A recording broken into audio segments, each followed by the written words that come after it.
किसी भी प्रकार की जानकारी के लिए सब्सक्राइब करें हमारी चैनल बागेश्वर धाम सरकार को। बेल आइकन को दबाना ना भूलें। भैया अब हमने सोचा यहाँ तो बात बनने वाली नहीं, चलो गृहस्थियों के पास चलते हैं। तो तरुणी प्रभुता गेहे श्याल को बुद्धिदायका, कन्या विक्रयणो लोभा दंपति नाम चाकल्किनम। संतों की ये हालत, अब सोचा गृहस्थियों को देखा जावे। तो गृहस्थियों के घर गए तो बोले तरुणी प्रभुता गेहे श्याल को बुद्धिदायका। गृहस्थ में माता पिता की सेवा तब तक की जाती है जब तक देवी जी नहीं आई। जहां देवी जी की एंट्री हो जाती, मताई बाप को बूढ़े बैल की भांति छोड़ दिया जाता है। अब और विचित्रता बढ़ गई। चलो यहां तक तो ठीक है, मताई बाप को बाहर बैठा दो, तुम भाई नए युवक हो, दंपति हो, कपल हो, घर पर बैठे रहो, भीतर रहो, मताई बाप आगे चलेंगे। पर अभी तक कपड़ा भी मताई बाप से पूछकर पहनता था। अब जब से देवी जी आ गई तो देवी जी से तो प्रेम है ही है, पत्नी से। श्याल को बुद्धि दायेगा। गुरु जी से पूछा जाता था पहले गाड़ी कौन सी कलर की लेवे, कब उठावे, माता जी कौन सी गाड़ी लेवे। अब आजकल गुरु जी को बाइकाट कर दिया, माता पिता को बाइकाट कर दिया। ससुराल में साले साहब को फोन लगाया जाता है, बता यार भैया कौन सी गाड़ी लेवे, लाल रंग की लेवे कि नीली रंग की। अब गृहस्थियों में साले साहब बुद्धि देने लगे। वृंदावन में एक कहावत है ब्राह्मण देवता, दीवाल बिगाड़े यारो घर द्वार बिगाड़े सारो। दीवाल को जिस प्रकार आरा बिगाड़ देता है, घर द्वार को उसी प्रकार साला भी बिगाड़ देता है। और साले से पूछो भाई तुम डरते क्यों नहीं हो खुरापात करने में? बोले जिसकी बहन अंदर उसका भाई सिकंदर। वो भी कहता हम क्यों डरेंगे, क्यों नहीं डरोगे? बोले जिसकी बहन अंदर है, घर के अंदर मालकिन बनी बैठी है, उसका भाई तो सिकंदर होगा ही। बोले जय हो। बोले श्याल को बुद्धि आगे कहा कन्या विक्रयणो लोभा दंपति नाम चाकल।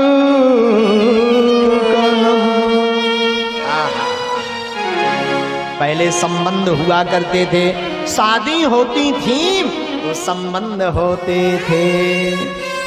सम समुधी देखे हम आज।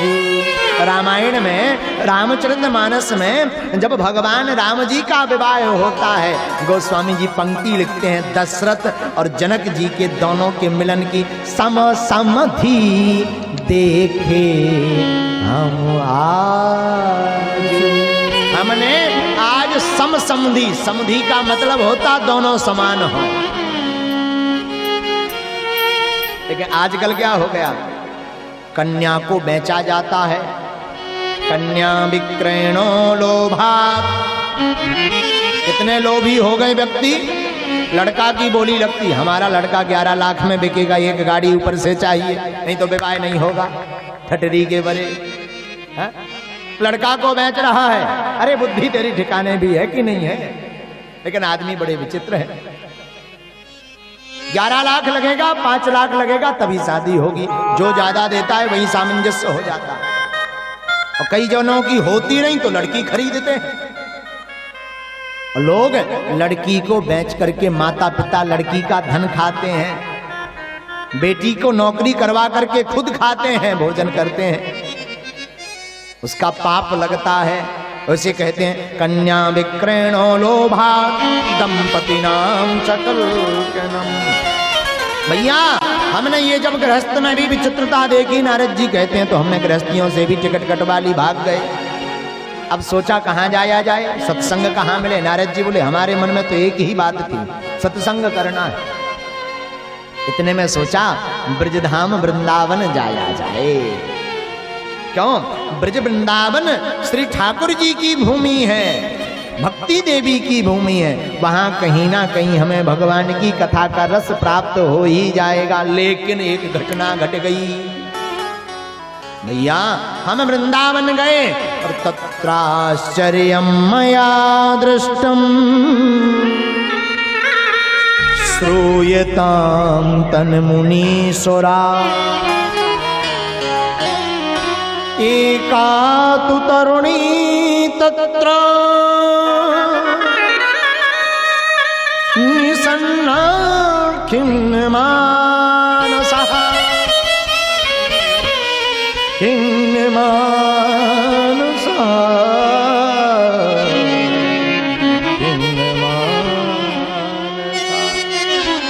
भैया, हमने एक आश्चर्य देखा। क्या देखा? वृंदावन गए, एक वृक्ष के नीचे एक युवती स्त्री बैठी है, उसकी जांघों पर दो वृद्ध लेटे हुए हैं और वो रो रही है। और कई स्त्रियां, कोई पानी हवा झला रही हैं, कोई पानी पिला रही, कोई आंसू पहुंच रहे, पर वो रोए जा रही है। नारद जी कहते हैं भैया, हमने देखा तो देखा नहीं गया, संत हृदय नवनीत समाना। संतों का हृदय बड़ा कोमल होता है, तुरंत पिघल जाते हैं, दूसरों के दुख को देख करके अपना सर्वस्व लुटा देते हैं, ये सुखी हो जाएं। स्वभाववश नारद जी बोले, हमने सोचा भैया जाया जाए, पूछा जाए देवी जी क्यों रो रही हो। आधे रास्ते तक गए, हमें टेंशन होने लगी कि यहाँ केवल स्त्रियां हैं। हम गए, कहीं ये प्रश्न पूछने लगे, ए बाबा कहाँ भागा चला आ रहा, हम स्त्रियों के समूह में, तेरा क्या काम है, तुझे क्या लेना देना। तो हम क्या जवाब देंगे। नारद जी कहते हैं हमने भैया इतना सुना तो हम वापस आने लगे। जैसे ही वापस लौटने लगे तो वो स्त्री चिल्लाई, भो भो साधु क्षणम तिष्ठम मम चिंतानमपि नाशय दर्शनम तव लोकस्य सर्वथा गुहरम परम। भो भो साधु क्षणम तिष्ठम। अरे महाराज रुकिए, साधु रुकिए, महात्मा रुकिए, मत जाइए, थोड़ा तो ठहरिए। नारद जी कहते हैं हमने ये वाणी जैसे ही सुनी तो हम रुक गए। भो भो साधु क्षणम तिष्ठम मत चिंतानमपि नाशया, हमारी चिंता का नाश करो। हमने सुना है दर्शनम तव लोकस्य सर्वथाग हरम पर। साधुओं के तो दर्शन से ही पाप कट जाते हैं, बड़े बड़े समूल पाप मिट जाते, बड़े बड़े पाप समूल मिट जाते हैं, गड़ जाते हैं, धर्मात्मा बन जाता है साधु के दर्शन मात्र से। अब आप तो हमारे पास आ ही गए तो सुनते तो जाइए। नारद जी कहते हैं भैया इतना कहा तो हम पहुंच गए। बद देवी, कौन हो देवी तुम, क्या तुम कौन हो और किस लिए रो रही हो। ये दो वृद्ध तुम्हारी जांघों पर लेटे, ये कौन है तुम्हारे। बद देवी साविस्तारस्य स्वस्व दुखस्य कारणम, अपने दुख का कारण बताओ। अब बढ़िया परिचय दिया उस स्त्री ने, ध्यान से सुनना कौन है। अहम भक्तिरतौ ख्याता इमौ में तनयौ मतौ ज्ञान वैराग्य नामानो काल योगेन जल्दरु।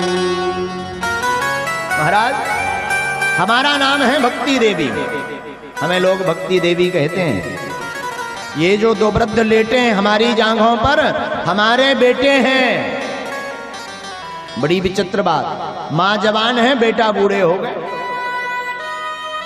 हुआ क्यों, काल योगेन जर्जरो, कलयुग का ऐसा प्रभाव पड़ा कि हम तीनों वृद्ध हो गए थे, परंतु वृंदावन में आने के बाद में हम तो यौवन संपन्न हो गए, परंतु ये दोनों हमारे बेटे जिनका नाम ज्ञान और वैराग्य है, इनकी मूर्छा अवस्था खुलने का नाम ही नहीं ले रही है। वृंदावनम पुनः प्राप्य नवीन स्वरूपिणी। वृंदावन को पा करके भक्ति देवी तो नवीन हो गई, परंतु ज्ञान और वैराग्य दोनों शून्य हैं, वृद्ध हैं, मूर्छित अवस्था में लेते हैं। नारद जी कहते देवी तुम काहे चिंता कर रही हो? बोले महाराज चिंता हमें सबसे बड़ी ये है कि अगर ये दोनों फिर से ज्यों के त्यों नहीं भये तो एकदम स्थानम परित्यज्य विदेशम गम्यते मया, हम ये देश छोड़ देंगे और विदेश भाग जाएंगे। नारद जी कहते देवी ऐसा मत करना, यहीं विराजना, हम उपाय करते हम है ना, क्यों चिंता करते हैं? और नारद जी ने बढ़िया बात कही, सुनो। भगवान के नाम में इतना प्रभाव है, जिस नाम के लेने से समस्त पाप मिट जाते हैं। भक्ति देवी, ये तो साधारण सी बात है। भागवत में ही श्लोक, यत फलम नास्ति तपसा न योगेन समाधिना तत्फलम लभते सम्यक कलौ के सब कीर्तना। जो फल आपको तप से प्राप्त नहीं होगा, यज्ञ से प्राप्त नहीं होगा, हवन से प्राप्त नहीं होगा, कलयुग में वही फल कलौ के सब कीर्तना। यत फलम नास्ति तपसा न योगेन समाधिना तत्फलम लभते सम्यक कलौ के सब कीर्तना। गोस्वामी जी की पंक्ति, कलियुग के बलो हरि गुण गाहा गावहि नर पावहि भवथ। कलियुग के बल हरि गुण गावा गाहा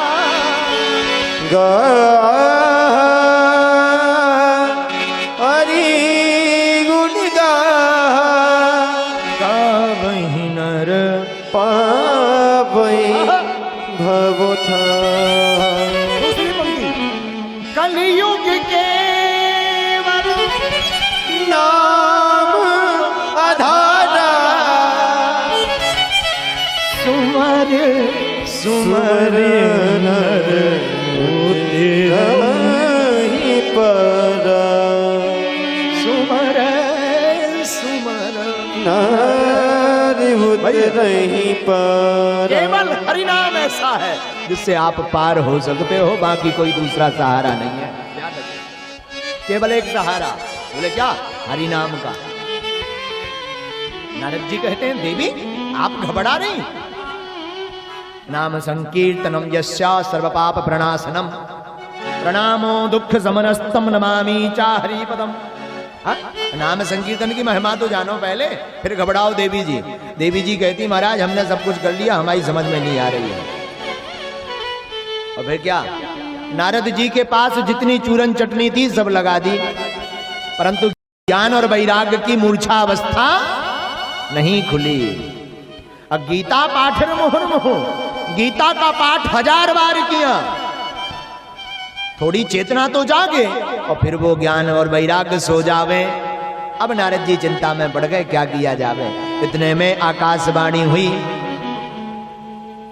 नारद जी जब आवेश में आ गए, रे ज्ञानम प्रबुद्धताम शीघ्रम रे वैराग्यम प्रबुद्धताम। अरे ज्ञान उठो, वैराग्य उठो, पर ज्ञान और वैराग्य नहीं उठ रहे हैं।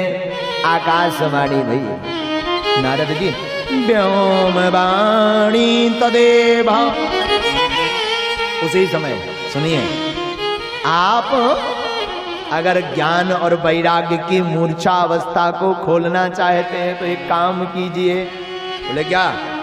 उद्यम करो, सफलता अवश्य मिलेगी। कोई विशेष जतन? बिल्कुल हाँ। सत्कर्म सुर से तुम समाचार।